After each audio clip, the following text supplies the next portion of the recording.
Oh, hey, didn't see you there. You probably couldn't see me because of how big the Cadillac Escalade IQ is. This is American XS on wheels. Everything is huge about this vehicle, including the price, including the wheels, the size of it, the battery pack, everything. But today we're going to be going through this entire vehicle, tip to tail, doing our full build quality analysis. We're going to walk around the exterior, get a feel for how this thing is screwed together. We'll jump inside, spending quite a bit of time on this pretty unreal interior, talking about interior materials, size, everything in between. So welcome back and let's jump into it.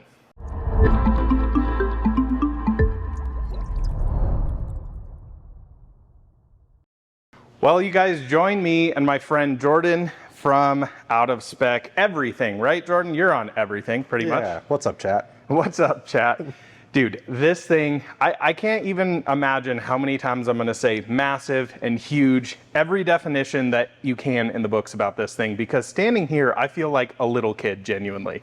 Right, this thing is just insane, and until I saw you standing behind it, I was like, oh wait, this is actually really huge. Dude, it is crazy. When you're driving in it, you're just like, I think I'm in a semi, I don't really know. Yeah, every other car on the road just feels small. You feel just like you have the most amount of road presence on this thing.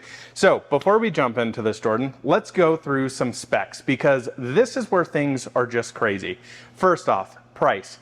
$160,000 for this thing. This is the luxury 2 trim, so basically top tier trim. We also have executive pack in this, a few other things, but 160 grand. That is a huge chunk of change here.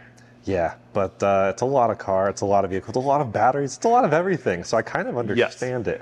And while 160 grand's a lot, hopefully you can do a build quality on a Celestiq at some point, because this is still half the price of a Celestiq for pretty much the same That's stuff. a really good point. That is a really, really good point. So under here we have the 24 module big boy battery in here, around 220 kilowatt hours. I think we pulled out like 217 somewhere in that area usable. Just insane.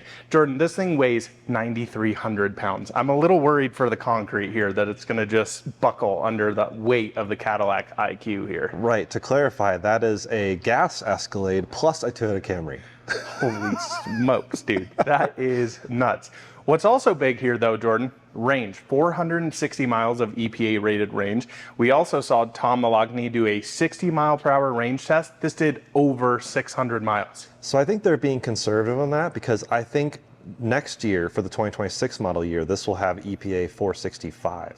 Insane. Because the Escalade IQ-L comes this coming year, which is even bigger than this, and that has 460. Wow, insane. We also have 24-inch wheels here, Jordan, 35-inch tires. The numbers don't make sense here. When you put it on paper and look at it, you just go, how is that physically possible? And then you stand next to one and you go, oh, I totally understand it. Absolutely. Right. These don't look like 24s to me right now, because it's proportional with the car. It really is. I mean, all the features, bells and whistles in this thing, we're going to go through everything. The rear steer's insane on this vehicle.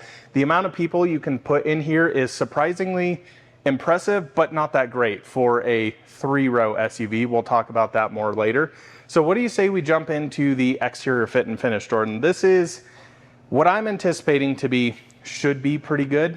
Yep. But it's 160 grand. So my bar is kind of up here, and my normal bar with GM is probably down here because it's GM and they've got a lot of plastics. We'll go through all of that. This is a press car, so we should mention that. It should be perfect, but we've also had press cars on this channel that are like, what are you guys doing to this thing? I'm curious to check it out. So Jordan, let's start off here on basically what is the size of a smart car up here, from where the windshield starts to the front end. Just insanely big. So one of the things up here that I love about this is actually the front trunk area. This is pretty awesome. I actually found the button over here as well, which may take a half century to open. It is a huge hood. Absolutely huge. But it's got some great usable space up here. Now this has sparked a little bit of controversy. I posted this on Twitter/X because I thought this was incredible. What do you think of that? That's pretty cool. It's easy access, but it does, like it's just like plasticky, cheap feeling, and it's $1,000. This is a $995 option, which is a lot. The critiques that I've heard about this is it does take away usable storage because of the height of this. But also, let's say you go to the grocery store, your watermelon rolls to the back there. How are you getting that? Because I can barely reach back there. And from the side, I can barely reach to the edge of it. Yeah, okay, to be fair, we're in full high suspension just to showcase how insane this thing is. But yeah, you've got some nice carpet up here. You also have some lights. We do have ports over here as well, so 120 volt outlet there. One single port. Two would have been cool, but hey, fine. One is cool. It's better than nothing, isn't it? It's 11.2 cubic feet, I think, for their E-trunk, as they call it. That's quite big. So they don't use the frunk nomenclature. It's E-trunk. E-trunk. I like this better than Rivian R1S because you're not lifting over the huge front bumper here. I don't know. You may be saying this is not the most usable. I actually think it's really nice up here. It's huge. It is bigger than Rivian's. But what's interesting is it cuts the grille. And so this is not actually the biggest grille Cadillac's ever used. You would think they would put that on the Escalade, but it's actually, I think, on the Celestiq or maybe the Vistic. I forget which one. This does not have the biggest grille because the trunk just eats out of it. Okay, fair enough. That makes a lot of sense. So the front end here, big, imposing, lots of different components going on. You've got the headlight that comes in. This is a different component from here. You've got these little plastic inserts that look like a grill but are not actually a grill. Interesting. We do have ultrasonic sensors up front here, which is good for a car this big. You also have front bumper camera, very nice 360 implementation inside of here. So really helpful when you're parking a car this large. Not really seeing too many fit and finish issues. Headlights look like they're fitting really nice. Even moving over here to the front bumper, man, that's fitting really well into the fender here. You've got, of course, a nice piano black area over here. I believe this to be always painted the same body color. They're not doing kind of the cladding look on this. Fit and finish throughout there looks really good. Big imposing strip of chrome, assuming that these are probably running lights, DRLs, not exactly sure the situation. Let's unlock this again. Yeah, so probably for your blinkers there. That's pretty cool. Definitely like that on a car this large. Moving down the side here, first thing I notice is actually the integrated running boards here. I'll be honest, I'm not a huge fan of them, nor do I think this actually needs it. Honestly, it's a little awkward to get in and out of because you kind of have to get over that. My issue with a lot of running boards, I'm pretty tall, so if I get on a running board, then I get up here, then I have to duck my head in. It's a little bit of a finicky situation. I kind of have that feeling with most running boards, but I do, really like some things like the GM diesel trucks that have the fold out running boards. I think that would be a nice addition here to the Escalade IQ because this doesn't really look the greatest. It looks kind of finicky, looks kind of plasticky. You can see areas like this are really sticking out. And then, yeah, like the fit and finish here is really, really not great. But let's check out the door to fender alignment here. It's all looking good. Some rubber seals in here. Again, we'll go through all of the NVH stuff and talk about suspension and things. I've got a kind of major issue with at least this front suspension. It kind of sounds a little weird. We'll get into that later. Gapping down here, all of this is pretty darn flush, looking pretty good throughout. Have some absolutely huge mirrors, like really, really big. Actually love that for the size of the car. When you're inside, you can really see what's behind you, so that's good. Really like that there. Moving down to the driver's doors here. Yeah, fit and finish looking good. This is an area that's always a challenge for a lot of OEMs because you have a metal component, plastic, glass, metal trim. All of this, trying to line all that up can be a challenge for a lot of people. And I really like how GM did this with having the more kind of streamlined glass here instead of having these stick out like they traditionally do. I think it looks a lot cleaner down the side. You'll see the rubber seals in here. I really appreciate little nuances like that, especially even up here on this front quarter glass. This all looks really nice. So looking really, really impressive there. Coming over here to the door handles, this is where things get really cool. Touch that. Boom, opens up the door for you. So same kind of situation going on there. It's a little strange. It doesn't just swing the door out. I understand there's a garage door here, but then it's also kind of one of those weird things of, Okay, so now how do I get in here? So then I got to kind of force the door open a little bit. That's a little strange. Now you can auto close it like this. Nice soft close on that. I'm curious to see if I'm farther back this way. There it goes. So again, some little things there that are a little strange. Like if I'm on that side of the door, you know, walking by it, I'd want it to fully open, but that's a really, really nice actuation. Now, because of the door over here, this door being in the way, you can also close it like this. So just press it on the back. Super nice. That feels very, very luxurious. Really, really great. Let's check out the back doors. Great. Super nice. The interior, just wait until we get in here. Pretty insane piece of kit inside. Closing this down here. Nice close again. Love it. Big thumbs up there. Noticing just a small bit of fit and finish issues here. As you can see, this plastic trim, this one's kind of sticking out a little bit, not lining up perfect. Why that annoys me most of the time is looking through the rear view mirror here. And yeah, you're gonna see some stuff like this. So not perfect there, but I would say, yeah, pretty reasonable throughout from what we've seen so far.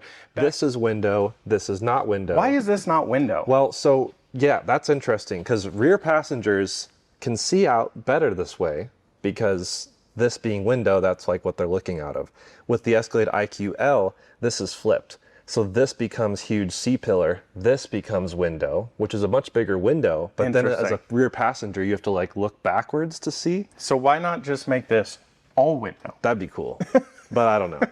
Because if you're sitting in the third row, it's an absolute dungeon. We'll show it when we get inside. It's pretty wild to say the least. They do though have the charge port in the correct location, Jordan. And these things of course charge crazy. What have we seen peak on these? 380? Almost, yeah, close to 400. In fact, I'm going to try to do a 10% challenge and I have to go to an Alpitronic HYC 400 to actually pull full juice. Which is crazy. I mean, give me all the juice, especially with the battery pack this size.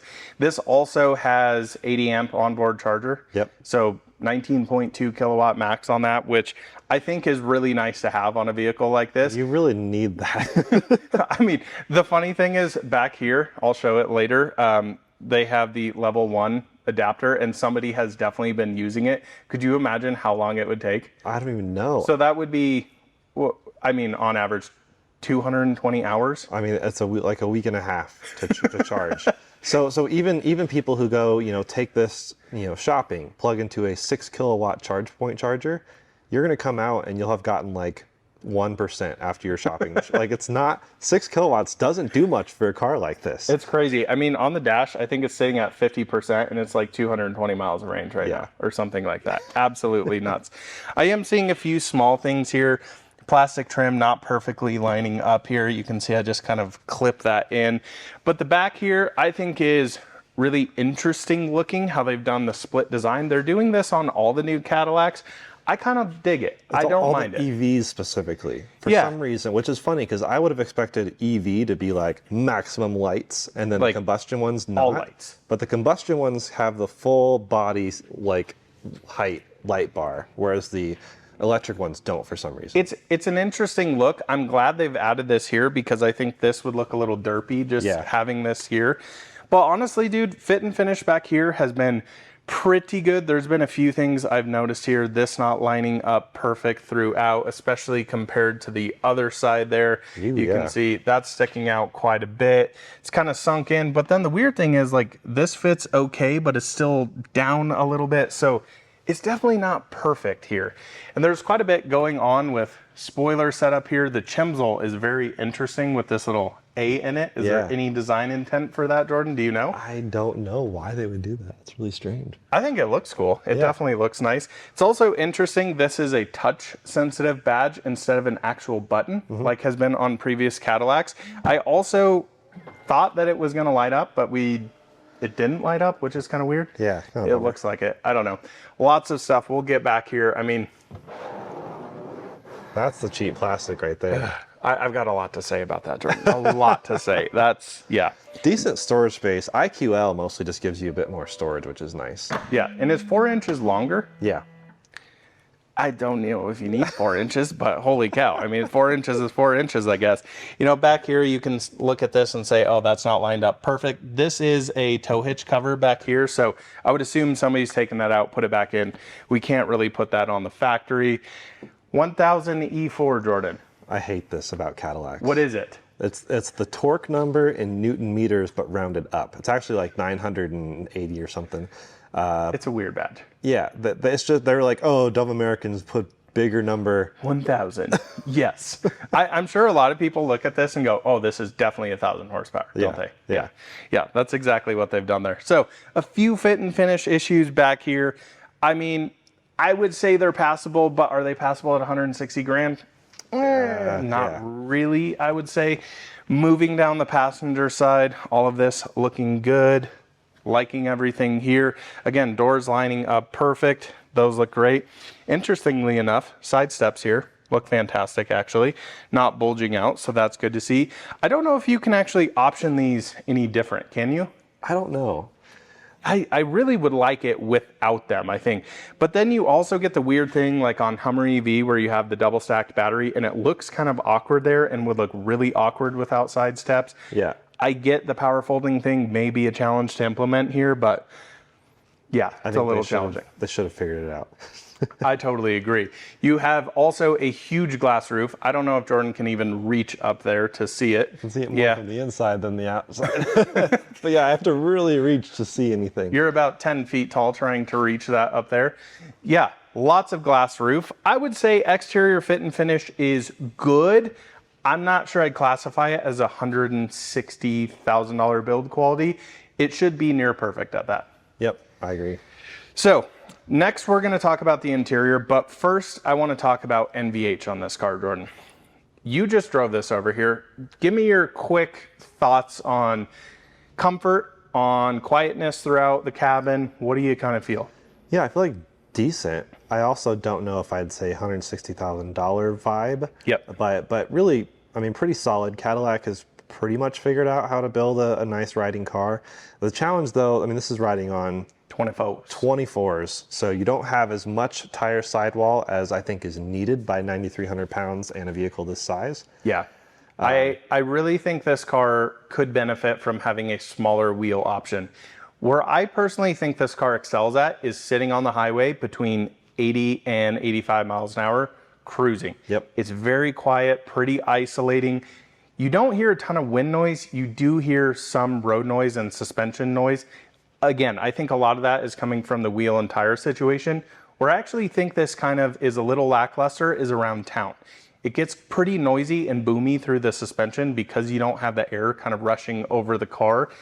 And what I've found on this particular car, I think there's actually an issue with the driver's side air suspension. Do you remember our Cybertruck when we'd go over railroad bumps and it felt and heard or audibly sounded like the suspension was going to fall out? Yeah. I only hear that on the driver's side. Passenger side sounds completely fine. So for me, it rides a little on the harsher side. Again, you have 9,300 pounds here. That's a lot for suspension to do. Full air suspension here. So I'm not in love with that, but I also think it's pretty good. But I also think like around town is where it needs to really excel and then really, really excel on the highway, which I do think it does. So a little compromise there. It's not the most isolating experience, though, for 160 grand. It's no, Audi e-tron, which you can now go pick up on the secondhand market for 20 grand. Right, yeah. So, pros and cons there. Let's, though, jump into the inside, Jordan, because, yeah, this is where things, I think, get pretty crazy. First impressions looking at this. I do like the tan. Like that, if this was black, it just would have been really boring to me. So having tan feels like a little upscale, but it also doesn't really look like the highest end leather material. So I kind of think this is like a 6-footer. It looks really good from 6 feet away, and then you start getting closer to it, and then you're like, that kind of looks a little cheap in areas. First thing I look at, the 55-inch screen across, which is insane. I also have some gripes with, but I also think it's really cool. It does look, I mean, everything in here is basically, I think, built to photograph well. 100%. Yes. From like this angle here and then this angle here looking at the seats. I mean, dude, the seats are crazy. This looks really, really nice. One issue, though, I think is going to happen here. This is a $160,000 car, Jordan. Has vinyl seats. Oh, so not This real is not leather. real leather. Yeah. This is called their Nouveau Luxe. So they are doing, leather-free interiors. Now I have pros and cons with this.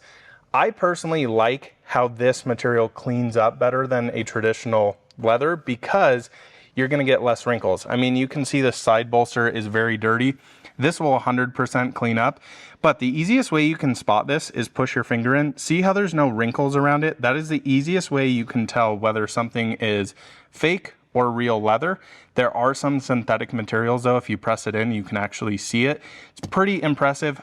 I don't love this material though. It feels greasy, maybe the word, a little plasticky. Honestly, I would say Teslas feel a little nicer. Rivians feel way nicer. So, little pro con there. I really struggle spending $160,000 on a car and not having high grain leather. I think that could be a big deterrent for a few people, especially considering the price point and competition. You have, big boy Range Rovers that are going to have crazy interiors here. And this is where I start to get a little annoyed. It looks great, but then everything you touch, it doesn't feel that nice, Jordan. Right. So let's come over here to the door panel. So up here, soft touch, and then you have a very nice deviated stitching. My issue with it, Jordan, it's crooked. It's crooked throughout. I mean, if you get at an angle here, you can just see the waves in this. It gets really tight here. It's larger there. I'm not in love with that at all. Yeah, it doesn't really look that perfect.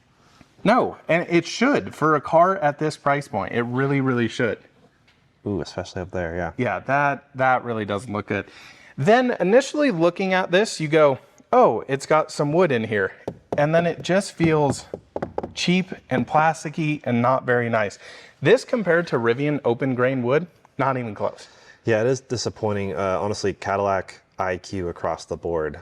Lyric, I mean, all of them have this issue where they have things that look nice, but then once you start to feel them, you'll hear a creak and also feel like, oh, it's not really as nice. This has creaks beyond belief.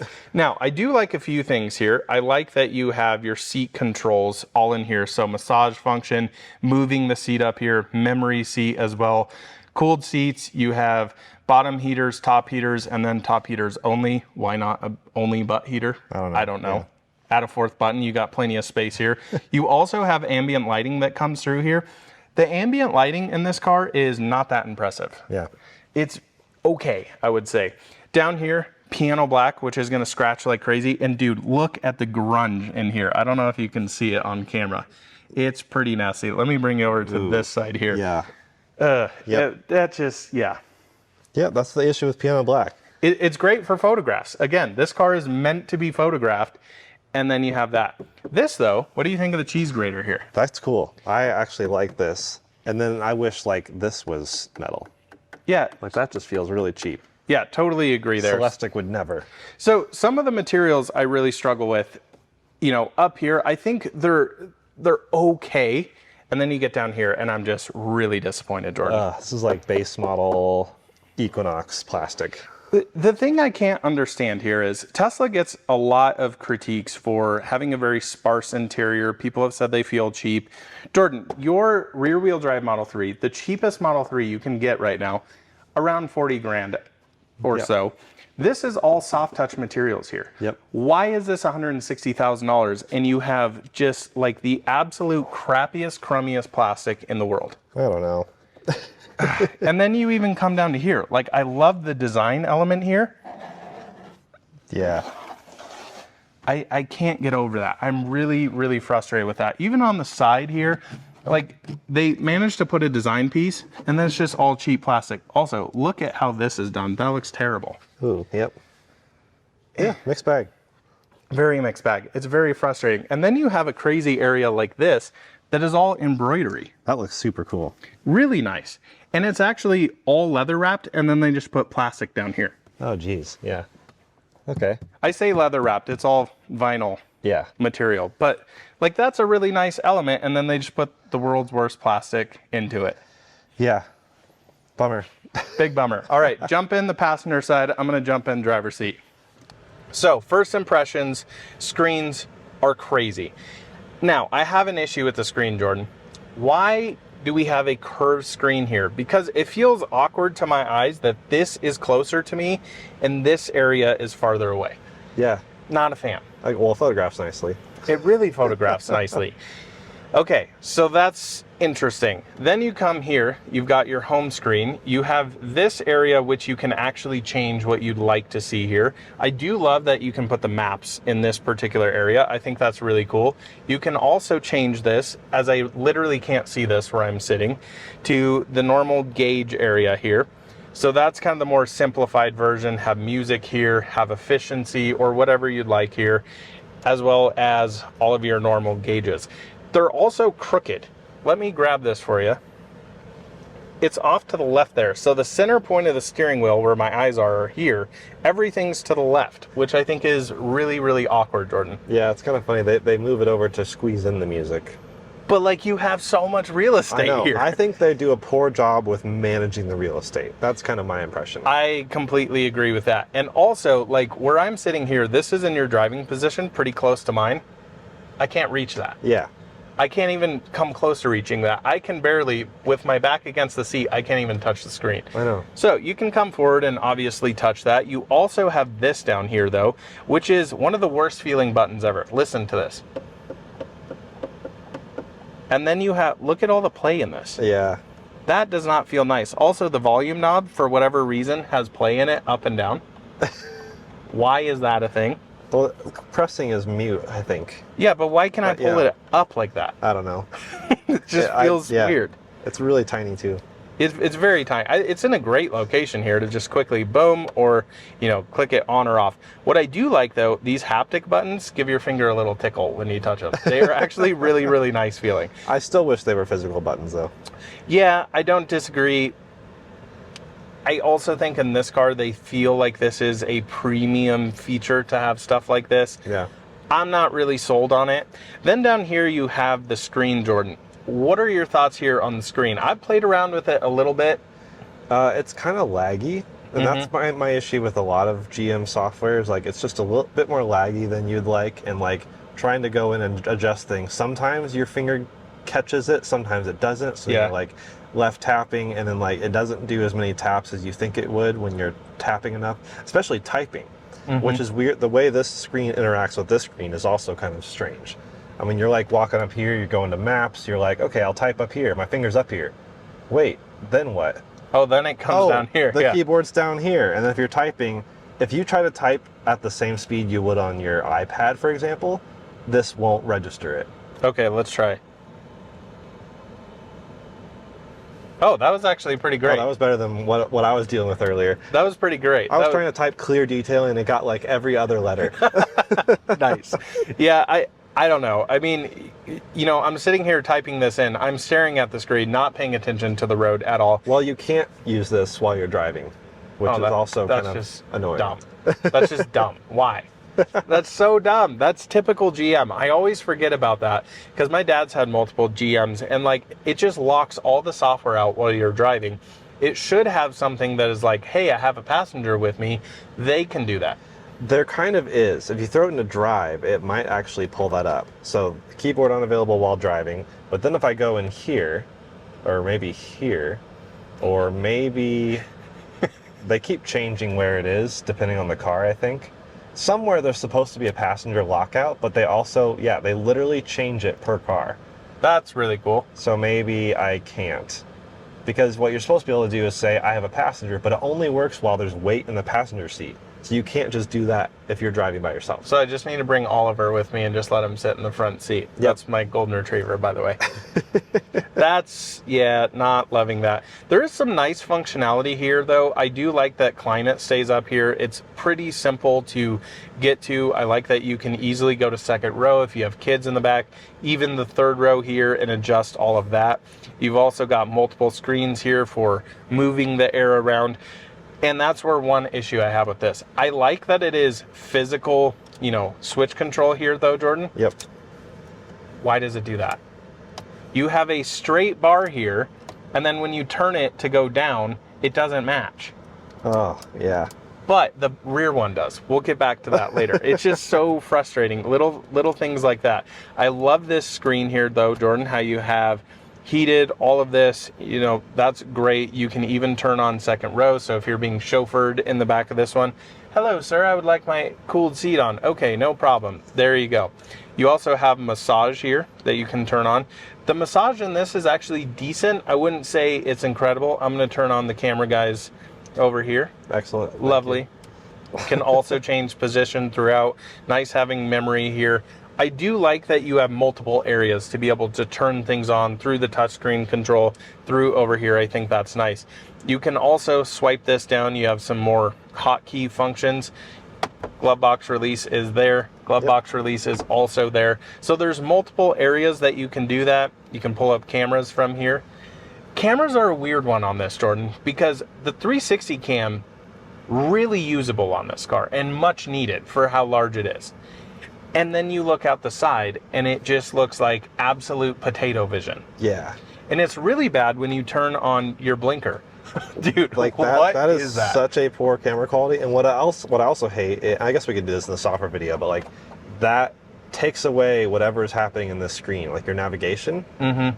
And so then you're like, okay, I guess I have to put navigation on the driver display. Otherwise, I completely lose where I'm going when the turn signal goes on. They could have just thrown the turn signals over there. There's so much real estate here, and they don't really know how to use it. There's, yeah, just real estate absolutely everywhere. It'd have been nice to even have it, like, have a little screen here instead of the speaker, to have, like, your blind spot there to just quickly look, flash something at you. I think it's good if you're, you know, getting into a right lane, turning right, to have it come up here, but going left, you know, you're going back and forth. So I think that could be optimized a little bit better. I do think though, like the screen quality is really nice. It's weird that the cameras don't really go to that. It's also weird, Jordan, I can't see your screen at all over here. So Jordan has full access during drive to actually go on YouTube. As you guys can see, I can't see it. Then once I put it into park, that screen comes on. That is a really, really nice feature. Also found another one, Jordan. Can actually open the glove box from here as well. Oh, cool. Just many different ways to do that. I like how there's a settings button, and what you have to do is then go to settings. Yeah, so it's a hotkey for up there, which is pretty wild. Okay. We also have the rear, digital rearview mirror. Digital. I don't know why that was so hard for me to think about. It's mounted in a very low spot back there. Yeah. It's actually with the backup camera. Mostly they put these like on the top of the vehicle, like way up here above the rear window. It's interesting how low it is. You're going to have some hot takes, love or hate it there. Yep. I think it's actually pretty good. How's our internet? 17 megabit per second. And we're in the shop right now, which is not bad. Yeah, not bad at all. You have more of the same... Yeah, okay, so I think we've talked about some good here, Jordan. Yeah. And then we come here. That's every single Lyric, Optic, Vistic, anything ick does this. Gives me an ick.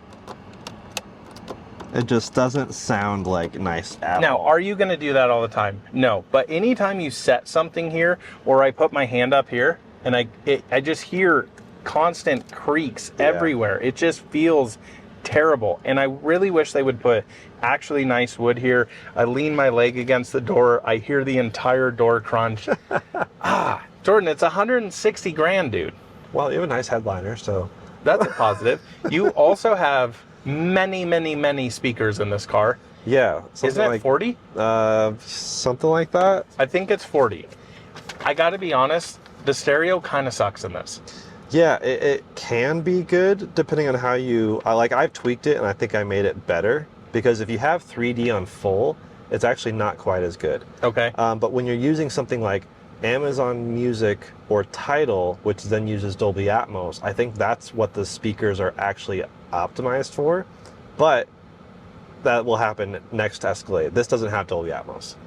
So like, they kind of, I felt like they jumped the gun with the speaker system. It's an AKG, I forget. I think it's 40. I think it is 40. I mean, dude, you look around here, there's speakers everywhere. So first off, you have, how many speakers is that? So that'd be 8 speakers just in the headrest Just alone. in the headrest. Then up there, you've got more speakers. You've got speakers here. You've got speakers on the dash. You've got speakers down the door. Yep. You would think this would just blow your hair off. I mean, not that either of us have hair, but like EX90, dude, was insane compared to this. Yeah. The issue, AKG just feels a little bit like metallic. I don't really know. It's like not warm and cozy. It's like kind of, I don't know what the word is. It's very muffled down low, and that's my biggest gripe is like, okay, I like listening to loud music, but if I want like kind of background music, this has nothing in between. It's either like zero bass or all the bass, and then it gets muddy, and then it's not that great. I'm not that blown away with it, to be honest. So that to me is kind of a big disappointment. What's also a disappointment here, Jordan, is heads-up display. Look how big this dash is, and it's literally that. It's the tiniest heads-up display I've ever seen. Especially, dude, you compare this to Macan. Yep. Like, it's not even close. And that is a really, really nice implementation. Really not impressed with that. Another thing I'm not impressed with, Jordan, I don't know if you heard this driving over here. Using this switchgear here has very weird feelings to it. So I press this down, listen for the creak. It didn't do it that time. It has been every time I've driven this. But it has like a little bit of play in it. It feels plasticky. I'm not super into that. It just doesn't feel premium. There we go. It turned off. Also, this, why can't I just push that down? No, GM, man. So I got to go in here, pull it, and push down. That's a little weird. I do like the steering wheel, though. It feels really nice in the hand. I think it's a good size. I think it looks a little futuristic. Again, the switchgear I have issues with. I also have issues that you have things like this. So this is your full Super Cruise light, which the whole thing doesn't light up. It's only like this, right? Yeah, so I don't know why the whole weird. thing has that plastic bit on it. And it also doesn't feel good, but you can see areas like that, the stitching literally looks like it's coming up, and then over here feels great. Also, these don't feel amazing.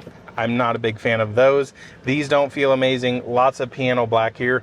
I just, Jordan, am really struggling with touch points everywhere. Yeah, like steering wheel's fine, and that's granted one of the most important ones. Yeah. But everything else I feel like should feel a bit nicer, and it's just not quite there. Yeah, I shot this video before. I was a little unhappy with how it came out, so we're redoing it now. Big thanks to Jordan for doing that.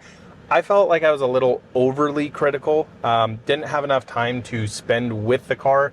But now that I've been living with the car a little bit, I understand some areas that they kind of compromised in. Like, just some of the plastics, dude, I just can't get over how cheap they feel. Like, it's really frustrating. I was a lot more critical beforehand. But then you come to things like this, your wireless phone heaters here, and look how scratched up that cheap rubber looks there, Jordan. Yeah.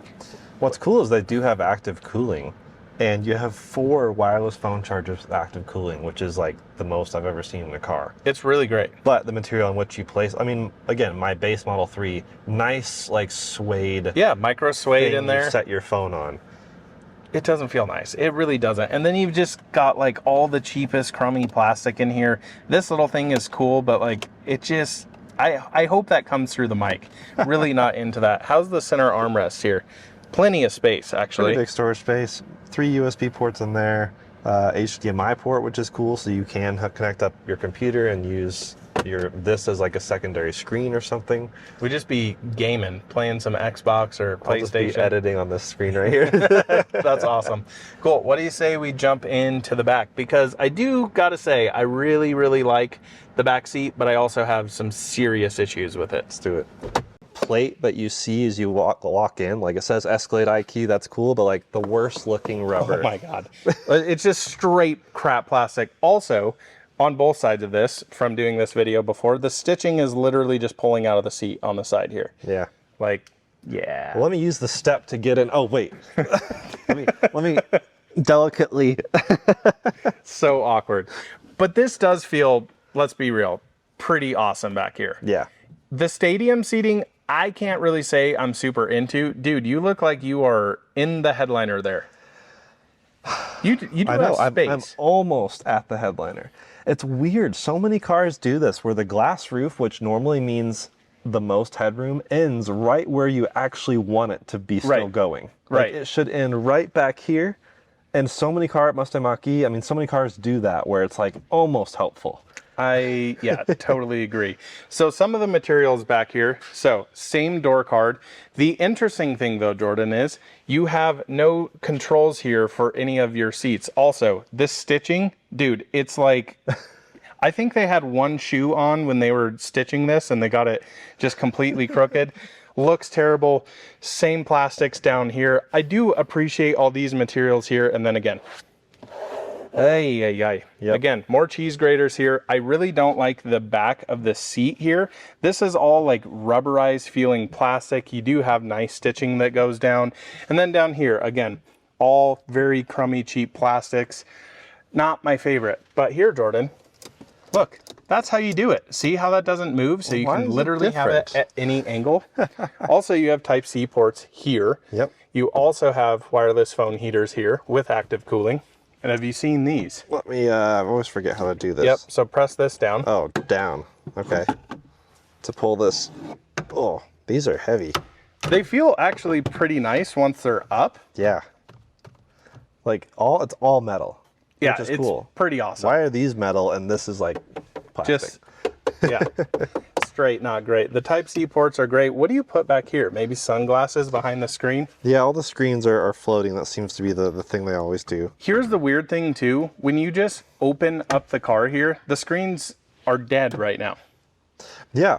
So normally you could like wake up a car by touching it, even in the passenger seat scenario. And actually what's interesting, right along the middle of this display, I can like here, here, and here, I can touch it and it does the haptic feedback. And I can tell the screen is actually on. Like these are not OLED displays. They should be at 160 grand. They should be OLED, yeah, or at least micro LED. I think they're too dim overall. We didn't mention that up front, but like, yeah, I can. It's haptic feedbacking right now, but not doing anything. Who is cringing right now with the amount of fingerprints on this? We had everybody in here the other night. We had Kyle, Scott, myself, Andreas, Timon. Yeah. Andreas and Timon. We all fit in here. Yep. The issue though, Jordan, was getting into the third row. And that I think is a big part of having the executive seating pack, this all being, you know, motorized, all that stuff. I originally thought, because there's actually a button here, which I pressed and didn't move the seat initially. This is how you get in the third row, which takes a century. Yep. It's still going. Oh, still going. And that is all the space you have to get into the third row. This is far forward as it goes. Yeah, so I wish there was a way to delete the third row, because for some people, you just need 4 executive seats and then a bazillion cubic feet of storage space. I completely agree. It's like, you know, with the executive pack, it should just be 4 seats and maybe even be able to push the seats farther back. The weird thing too, Scott was back here. Look at this hump where your feet sit. Yeah. Why is that there? It's very awkward. I'm not going to make Jordan get in the back seat because it's literally miserable to do. It is doable, but yeah, kind of weird to say the least. Well, what's interesting too is it's cool to have these roof vents back here. Like your dogs are going to be happy, kids back there, but it is a cavern, and the Vistic gives you a third row sunroof. Yeah, like why is that? The Vistic, which is half the price of this, gives you a third row glass roof. Well, I'm also looking at how much that slopes down. Headroom is even worse back there. Mm-hmm. That person looks like they're in a complete cave. You can see the size of that what is that? That would actually be D pillar there. Yeah, it's huge. So that's where the IQL really helps. I mean, IQL gives you a little more leg room, which if you have the executive seating package would really help. But also, if you don't have the executive seating package, just have normal seats here, and then seats there, and then ample legroom in all 3 rows. I've tried it. I've sat in the third row of the IQL, which gives you more headroom and more storage. Like that's where it makes sense. And then you don't have the weird, huge D pillar. Like it's like a more normal DC everything. IQL to me is the way to go. Like really? It looks like a proper Escalade, because this just looks like a little slopey, because it's more kind of like Rivian is, where it's just a box, right? Yeah, IQL is just like actual Escalade. This feels like slope back coupe Escalade, which looks funny to me after I saw IQL. Okay, I haven't seen IQL in person. I'm anxious to check one of those out. Yeah. But again, one of the weird things that I have back here, Jordan, is like, why don't they have redundant controls here for your seats? Because these seats you can of course move, recline. Yeah. All of that. It is everything through the touchscreen, and it's very, very slow and cumbersome to use. Yep. So Jordan, it is pretty cool though here. You know, I don't have to be a peasant and close my doors. Yep. It's weird you can't just touch it. What's with the swipe? I know. I don't know. It's really annoying. Can I also tell you a huge feature this is missing? Do you have any idea? We left the door open, which means it's going to ding the whole time. Sorry. We're gonna do that just to annoy the GM folks. Right. Everyone says I complain too much about it, but like, listen, it's unnecessary. Annoying. Yeah, I guess we could probably get it from the front screen there. Okay, this is missing, Jordan. Peasant blockers. Right. There's no way to No put rear the shade thing up. screens, no shades, none of that. Wow. Dude, my Kia EV9 has that. Yeah. They're not powered, but like that's a pretty annoying pretty feature. crazy. I would like you to adjust your seat here and tell me what you think of this UI. Wait. Okay, so this is probably Your back recline. back recline, and I'm right side, even though that looks like left seat to me. So wait, what is left now looks right? Wait, oh, left. This that looks like it should be this seat to me, but okay, that seems backwards. Let's go right though. I know that's my seat. Let's do this. Dude, the sensitivity is abysmal. Oh, so that's like to do one little bit at a time, and this is, oh. The screen, by the way, is hot. It is Hot to my finger. really hot. So what does this do? Oh, that's cushion. Oh my, this is so bad. It's really That bad. does not feel, like, you know what would feel premium? Like a nice Buttons. metal, like, Yeah. button thing right there. I completely agree. Really Okay. agree. Yeah, wireless phone heaters here. Again, actively cooled. You also have some more touch controls. You guys are welcome for this really annoying noises up here. That's all for you. Does this, wait, does this literally just, oh, it just says Yes. that it's charging. That's it. There's a really nice screen there, right? Okay. And then you have a couple options here. Conversation enhanced, that's cool. It actually works pretty well. So Jordan, up here you have little speakers to do that. It's nice. I can't turn it on, but No. it's cool. Yep. And we've also been trying to order Kyle a CT5 Blackwing here on I know. the screens. Web browser is cool. Oh, my screen's been locked by the driver. Yep, that screen has been doing that. And it'll just unlock itself if you just continue to press around. And sometimes it doesn't. Yep. Great. Okay, so backseat review. I think it does feel pretty nice back here. Yeah. When you're sitting in these seats, it's not really a big 3-row, but dude, when you look at the screens here, I mean, you just have screens on screens on screens on screens. You've got, how many screens is that? Okay, so 1, 2, 3 in the middle, and then you've got your rear visibility. You've got the screen down the center. You've got these two. That's like 8 screens. Yeah, it's a lot. It's pretty it's aggressive. ridiculous. And then Andreas had a great photo, or I think it was Timon back here. Everybody was on their phones except for the driver, and it was just like screen overload in the car. Is insane. So let's hop out here. We've done enough of the interior. Let's look at the rear storage, and I think we'll make this a video. Never feels like you actually press it there. See, that's where the cameras are there for rear view. Yeah, it's so funny. Back here, honestly, a decent amount of space, Jordan. It's not terrible, but It's this not isn't as great. much as I expected for a vehicle this freaking huge. I agree. Like, it's crazy to think Lucid has almost the same storage space for being way tinier in the Gravity. Can I also show you an issue? I'm going to hold you the camera here. So I think you had your seat full back. So we're going to fold these.